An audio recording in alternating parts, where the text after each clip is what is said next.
Jimmy Uso has been watching on from the sidelines as his family racks up singles titles. And since WrestleMania, he's been on a mission to do the same.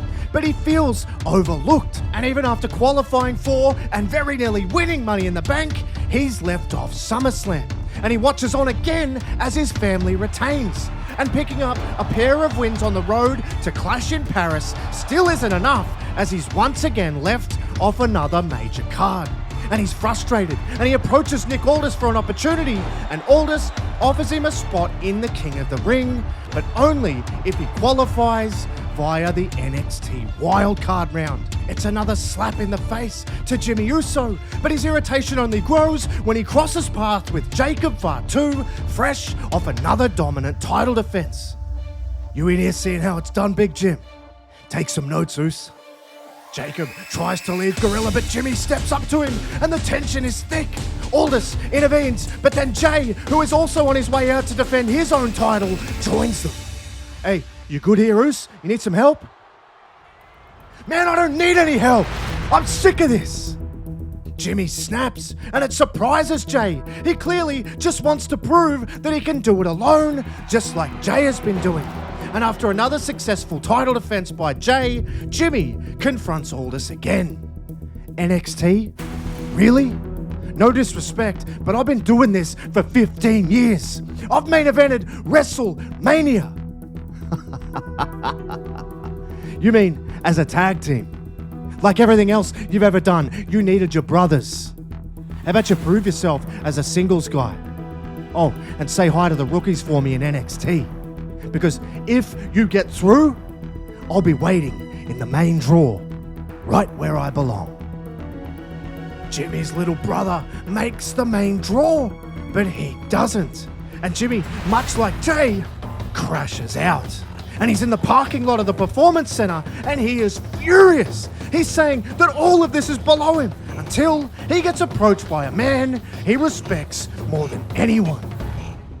John, calm down. You have to look at this differently. This isn't a step down. This is just the first step forward. Take this opportunity. Make it your own. Take your own path. You don't need to follow Jay. You don't need to follow Roman, Jacob, Solo. You don't need anyone else but yourself to be great. He listens to his father. It's a highly emotional moment, and while he's still incredibly annoyed, he swallows his pride and heads out to face Javon Evans in the wildcard round. And wildcard is the perfect description, because Evans is all over Jimmy. He's so quick and agile that Jimmy struggles, and you can sense the frustration building once again. But Jimmy is a veteran, and he uses all of that experience to smash Javon out of midair with a super kick for the massive victory. And it becomes even more important that he won that match, because Nick Aldis announces that the winner of the King of the Ring gets a title match of their choosing. And that means any title. And with the stakes raised, it leads to Solo, who advances with a win over Santos Escobar in impressive fashion, but also asks the question of who would Solo even choose if he was to take the crown. Because there's been clear tension between he and a man that he brought in Jacob Fatu, but also Fatu has tension with Jimmy, who takes on Shinsuke Nakamura in his first round match, and after a Kinshasa counter and a super kick, he goes through as well. But as Jimmy walks back through Gorilla once again after his match, it's Jacob who is waiting. He is needling Jimmy. Word of warning, Jimmy. If by some miracle you do get through and you do wear that crown, don't think you're a king, and don't pick me. He shoulder checks Jimmy on his way out, all while Solo was watching. And with Jimmy's anger bubbling very close to the surface, Solo says, "He's right, big bro.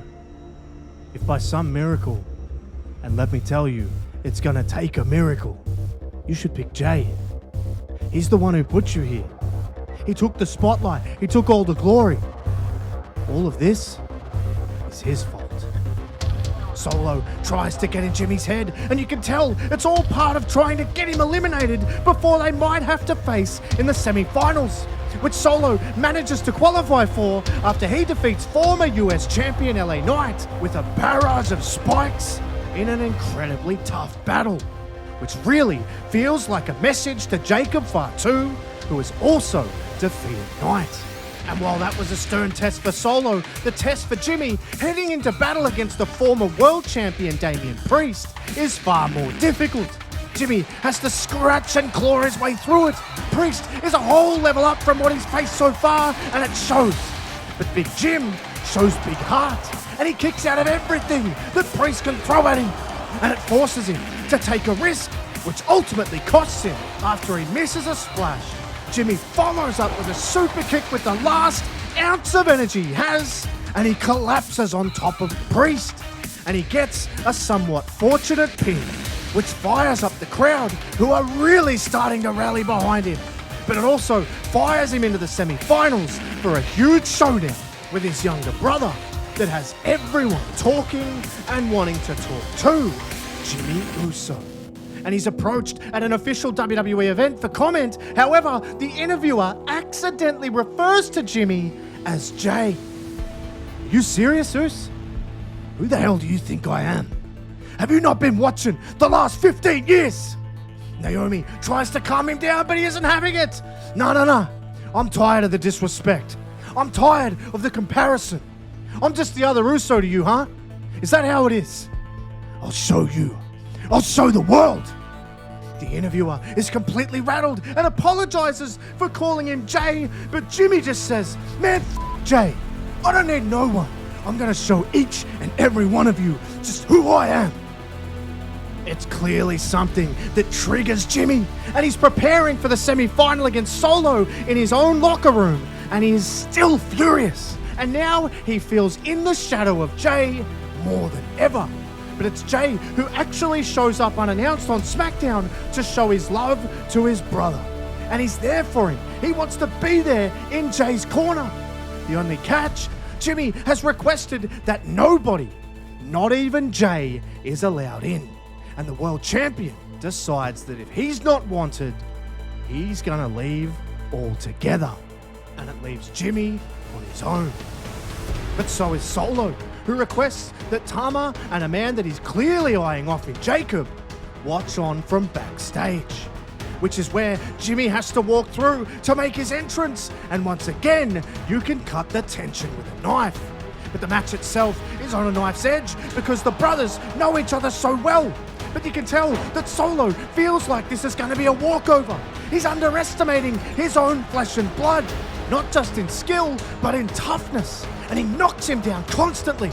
But Jimmy just keeps fighting back to his feet. It's inspirational, and the crowd is starting to really get behind Big Jim. And they're willing him on.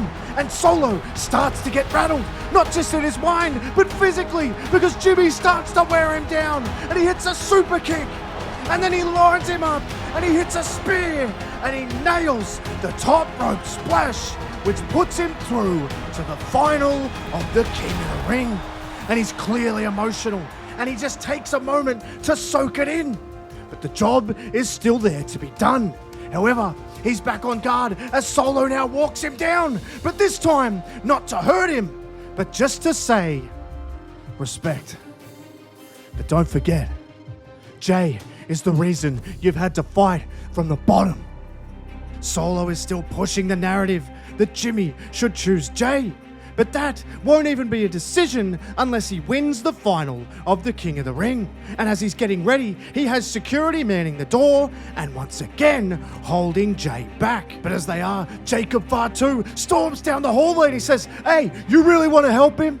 You tell him what I've already been telling him. He needs to stay away from me if by some miracle he wins that final. Because he ain't got another 15 years to wait to get his hands on gold, and he sure as hell ain't taking it from me, so you tell him to take the easy option and fight you." Jacob walks off, but Jay defies the orders of Jimmy and walks into the locker room, and they have some stern words. "Jimmy, what the hell is this, man? You've got security, you're keeping me out, you're keeping family out?" And don't you get it? I'm trying to keep you away so I don't do something I'm going to regret. Jay has heard enough and he begins to walk away, but then he stops and he says, "That's what I thought. You've always wanted what I got. But let me tell you something. You don't need what I got to be great, but if you want to step up and take it, then maybe if you do win tonight, you should pick me."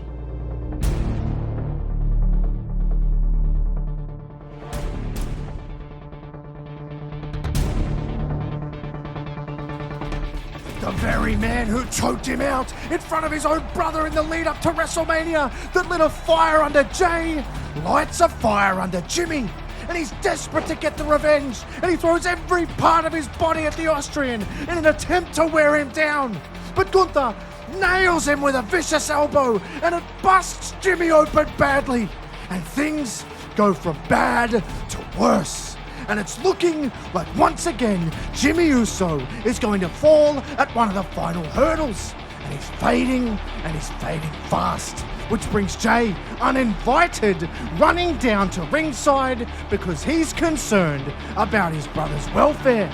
And Gunther is yelling out from the ring at Jimmy saying, "See, your brother doesn't even listen to you. He doesn't respect you enough to let you die on your own sword. Hey Jay, why don't you show your brother the ultimate respect and throw the towel in?"